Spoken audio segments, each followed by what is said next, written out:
Olá pessoal, tudo bem? Vamos aí para mais um vídeo, né? E no vídeo de hoje nós vamos falar de hidrostática, tá? Hidrostática tá na unidade 1 da sua apostila, tá na página aí 168, né, da sua apostila, tá? Não deixe de acompanhar aí, fazendo aí as anotações, tá? Bom, hidrostática é tudo que fala de um fluido, seja ele líquido ou gasoso, tá? Nós estamos sob aí a influência hidrostática do nosso ar atmosférico, tá? Que faz pressão aí sobre o nosso corpo. É uma pressão aí muito agradável, inclusive, né? E tudo, quando a gente entra na água, numa piscina, que seria bom nesse calor, né?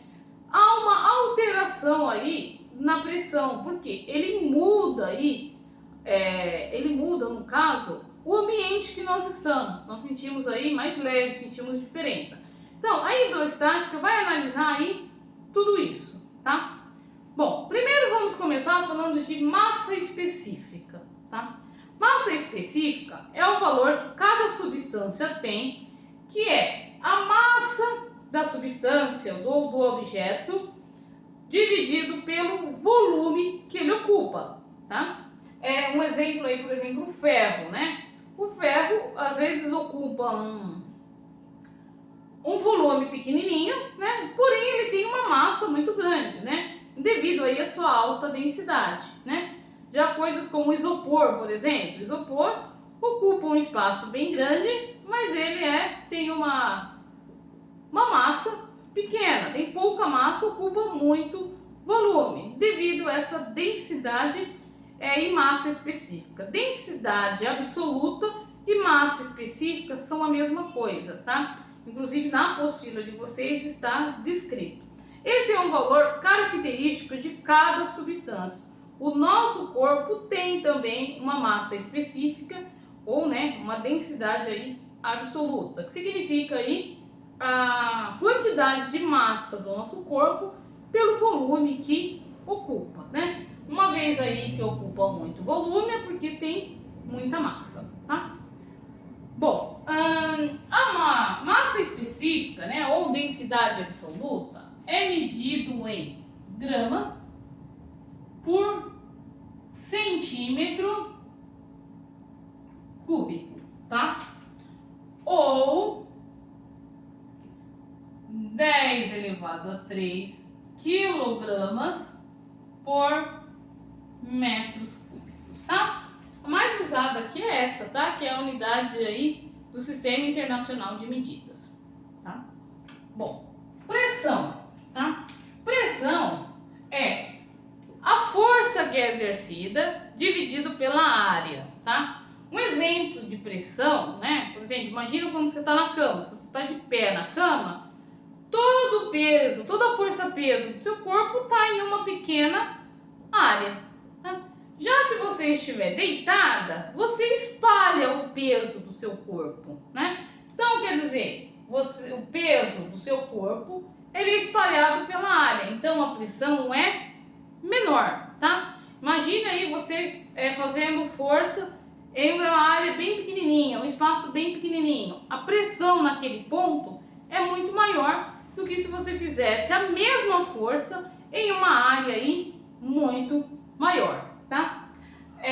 A pressão ela é medida em Newton por metros quadrados, tá?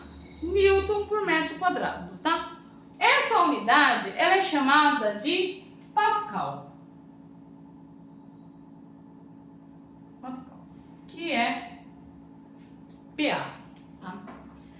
Nós estamos sob pressão o tempo inteiro, né? Que é o que nós chamamos aí de pressão atmosférica, né? O ar que está à nossa volta nos pressiona. É uma pressão agradável, uma pressão comum no nosso dia a dia. Porém, algumas alterações de pressão, né? Quando você está numa altitude numa altitude elevada, ou quando você aí vai para a praia, que diminui aí a altitude, você sente às vezes dor de ouvido, né? E sente o ouvido tampando, sente dor de cabeça.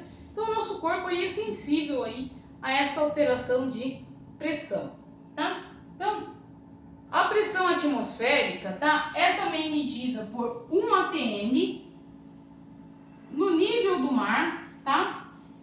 Ou 1,013 vezes 10 elevado a 5 Pascal, tá? Ela é, ó, tudo isso, tá? Esses valores aí foram determinados por Torricelli, né? Na experiência de Torricelli, tá? Então, 1 atm ou 1,13 vezes 10 elevado a 5 Pascal. Nós estamos mais ou menos sobre essa pressão atmosférica. Bom, na ideia de pressão atmosférica, aí três teoremas, tá? Primeiro teorema é o teorema de Esteban, né? O teorema de Esteban, ele vai usar a ideia aí de pressão, tá? Como aí e vai olhar os elementos aí que vai causar aí essa pressão, tá? Então, vamos lá aí, ó, passo a passo nos três teoremas, tá? E o primeiro aí é de Esteban.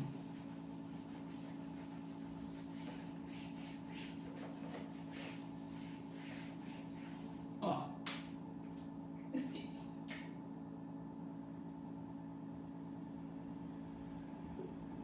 Teorema aí de Esteban, tá?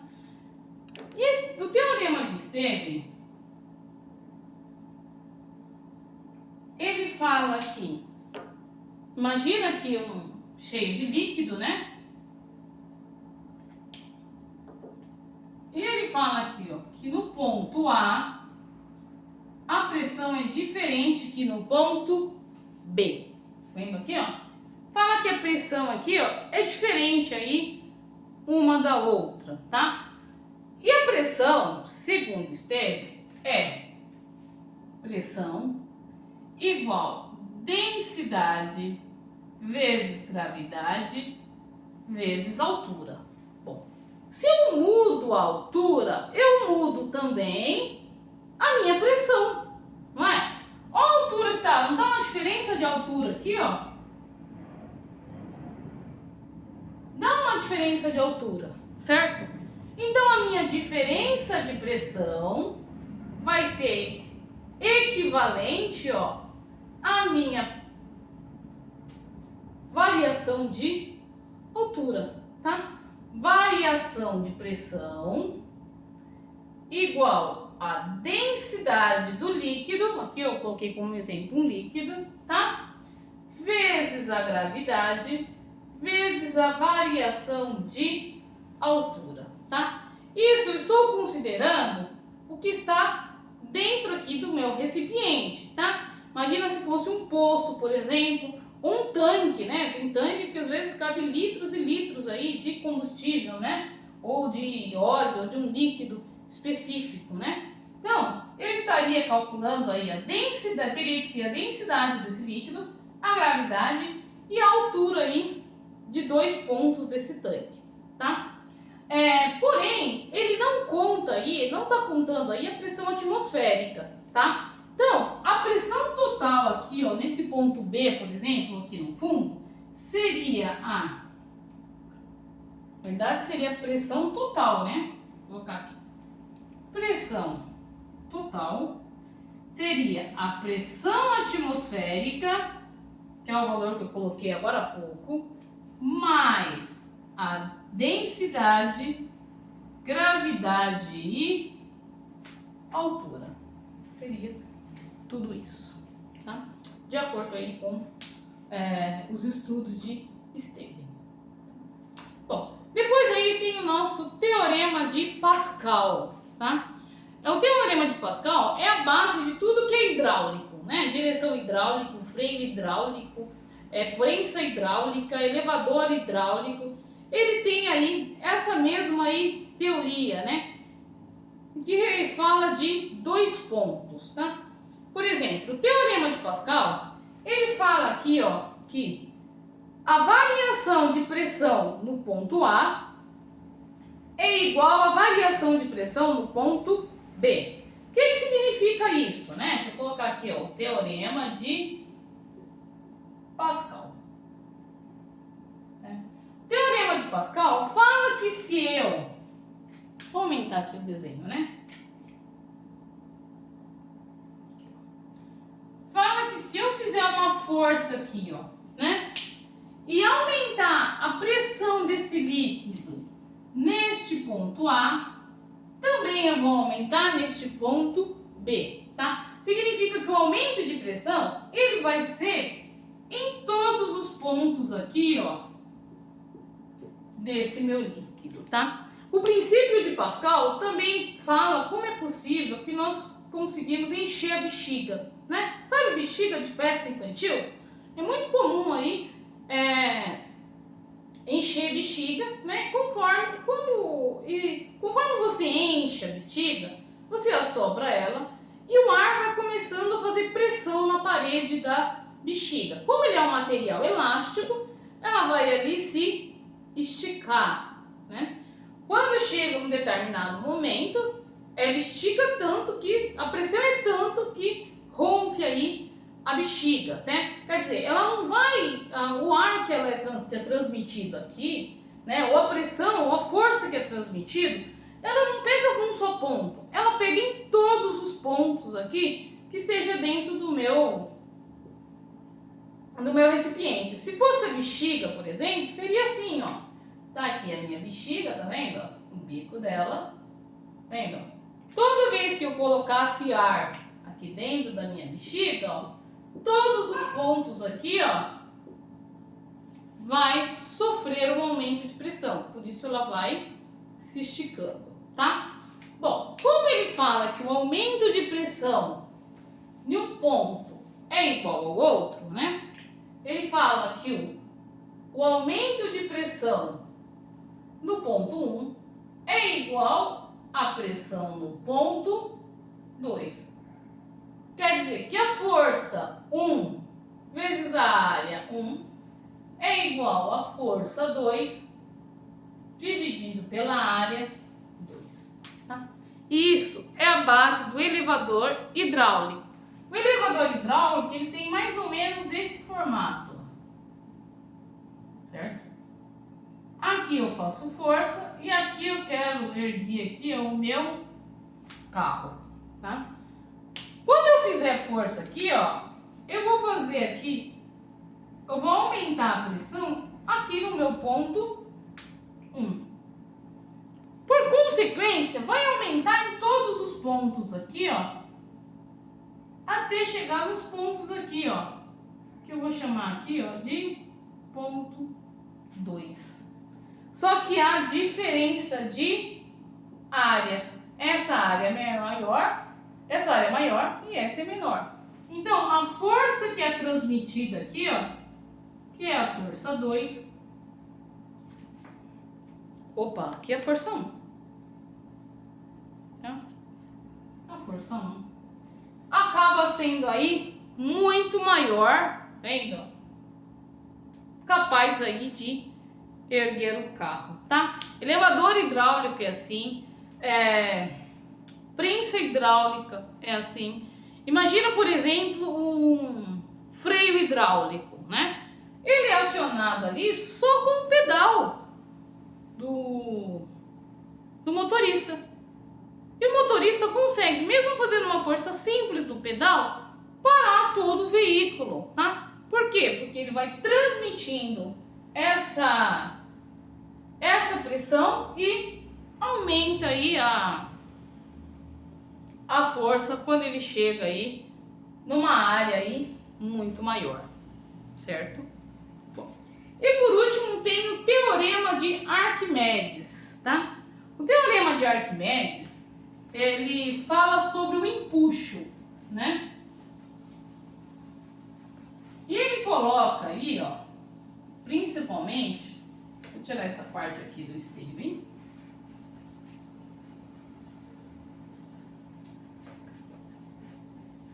Ele fala sobre o empuxo. É muito comum o empuxo no nosso dia a dia, né? Quando você entra na piscina, você sente que o seu corpo fica mais leve, né? Porque ele está sofrendo aí um impulso, né? Bom, então, deixa eu anotar aqui primeiro que esse é o de Arquimedes. Teorema aqui, ó, de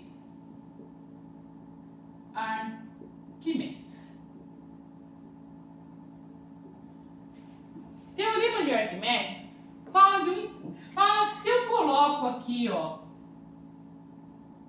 tá aqui. Se eu coloco esse objeto, né, ele vai aí, ó, deslocar, tá vendo? Tava aqui, ó.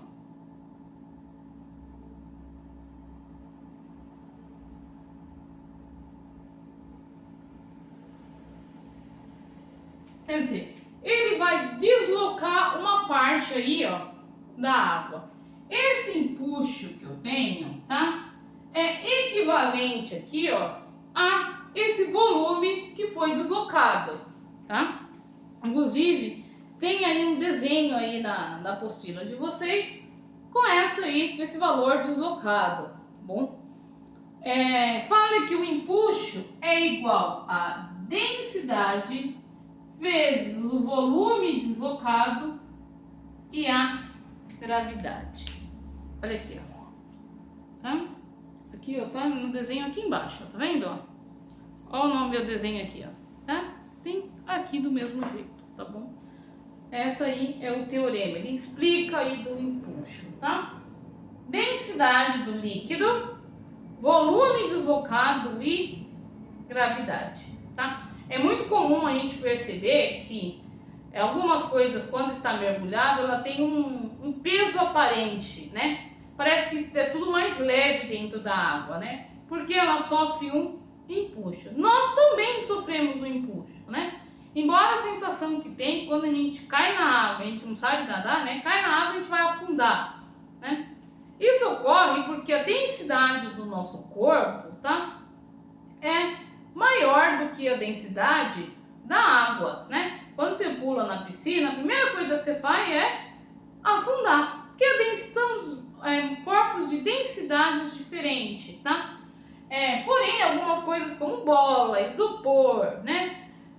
Alguns materiais como madeira, alguns tipos de madeira, eles têm uma densidade menor do que a da água, então é comum ela flutuar, tá? O gelo, ele flutua porque ela tem uma densidade menor do que o da água, tá? Bom, então, uma das condições para flutuar, tá? Ó, quando está flutuando,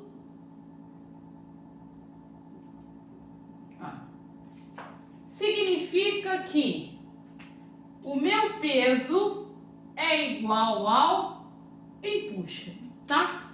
E a densidade, ó, do objeto, né? A densidade do objeto, do peso, ela é menor, tá? Que a densidade do líquido em que ele foi mergulhado, tá? Lembrando aqui, ó, imagina que tudo objeto e se por acaso, coloquei só o símbolo, se por acaso for o inverso, acontecer de afundar,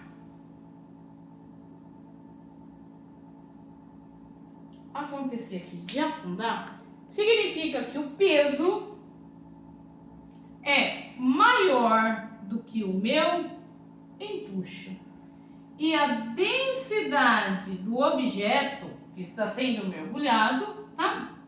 É maior também do que a densidade do líquido, certo? Então, fica aí essa ideia, tá? Essa ideia é muito comum, por exemplo, quando vocês verem balão, né?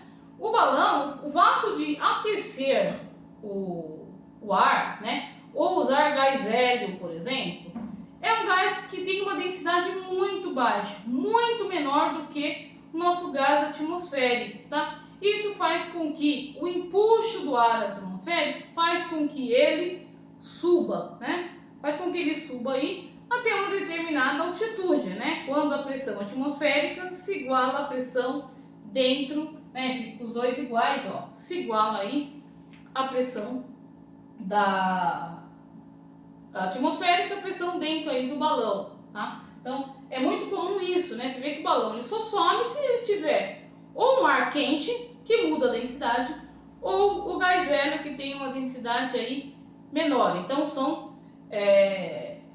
são condições para que haja aí, que ele consiga flutuar, certo? Bom, pessoal, temos exercício aí para fazer, tá? Vou deixar aqui para vocês no Moodle, tá bom? Então, façam os exercícios, estudem, tá? E até a próxima, tá? Tchau, tchau. Fiquem com Deus.